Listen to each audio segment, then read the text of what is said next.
state is Maine. Starting at number 5 with the murder of Amy St. Laurent.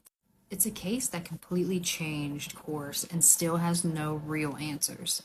October 2001, Amy was found unalived in a parking lot in Portland, Maine, and investigators quickly focused on people she had recently had contact with. They also stated Amy was working as an escort. Police arrested a man named Robert Fowler, and the case moved fast. He was convicted of Amy's unaliving and sentenced to prison. For years, the case was considered solved. But then, everything unraveled. New evidence came to life. DNA testing that did not match Fowler.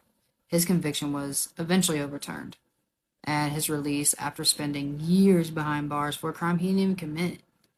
So what makes this case so bizarre is the justice system that closed the case way too soon. Once the conviction fell apart, the investigators never truly recovered. Amy's unaliver has never been identified. Today, her murder remains unsolved, and the man once blamed for her unaliving walked free after losing years of his life. And this is only number 5 for the state of Maine. Stay tuned tomorrow for number 4. Coming in at number 4 on Maine's most disturbing cases in the state history is the unaliving of 10-year-old Marissa Kennedy. In 2018, Marissa passed away from severe mistreatment inside of her own home in Stockton Springs, Maine. Her mom and her mom's boyfriend subjected to her repeated physical punishments that ultimately turned fatal. Now, what makes this case especially disturbing is that Marissa was known to Child Protective Services. There had been reports, there had been concerns, yet she remained in a home full of mistreatment. On the day Marissa passed, she had been restrained. By the time help was called, it was too late. An autopsy later confirmed that she did pass from blunt force. Her mom and her mom's boyfriend were convicted and sentenced to lengthy prison terms. What makes this case bizarre isn't just the mistreatment. It's that the system designed to protect her failed again and again, allowing the mistreatment to continue until it ended her life. This is only Maine's number 4. Tomorrow is number 3, and it's just as hard to comprehend. Coming in at number 3 on Maine's most bizarre murder case is 12-year-old Sarah Cherry.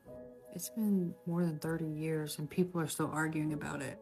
In 1988, Sarah was abducted while riding her bike in her neighborhood in Maine. Her body was later found in the woods. She was found with sharp force injuries, and the brutality of this crime shook the entire community. Police arrested a man named Dennis DeChain, who was found nearby with spatter on his shirt and a sharp force object in his hand. He was charged with Sarah's murder and later convicted, receiving a life sentence. What makes this case so bizarre is what happened next. Over the years, questions began to pile up about this timeline, about evidence that was never tested, and about whether Dennis acted alone or at all. DNA testing conducted decades later did not conclusively link DeChain to the murder, fueling claims of wrongful convictions. Supporters argue he was in the wrong place at the wrong time. Prosecutors maintain the evidence still points to prove his guilt. Today, Dennis remains in prison, while debates over the evidence continue. What makes this case unsettling isn't just the crime, it's the possibility that the full truth may never be known. And this is Maine's number 3.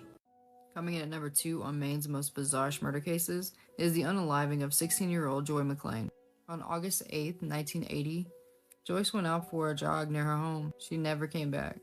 Days later, her body was discovered in a wooded area.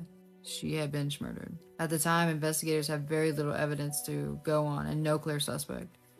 The case went cold. 9 months. For decades.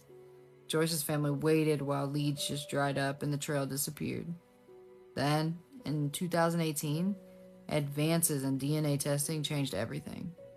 Evidence from the original crime scene was re-examined and linked to a guy named Philip Scott Fournier, a man who was 20 years old at the time of her murder. He was arrested and tried and ultimately convicted of murdering Joyce McLean, nearly 38 years later. What makes this case so bizarre is the time. A teenager goes out for a jog, and the murderer walks free for decades, and justice arrives almost 40 years later. And this is Maine's number 2. Coming in at number 1 for Maine's most bizarre murder cases is the unaliving of Christine Sullivan and Jenna Pellegrini in 2017. This case stands out not because of speculation, but because of how calculated and devastating it was. In 2017, Christine and Jenna were murdered in Maine.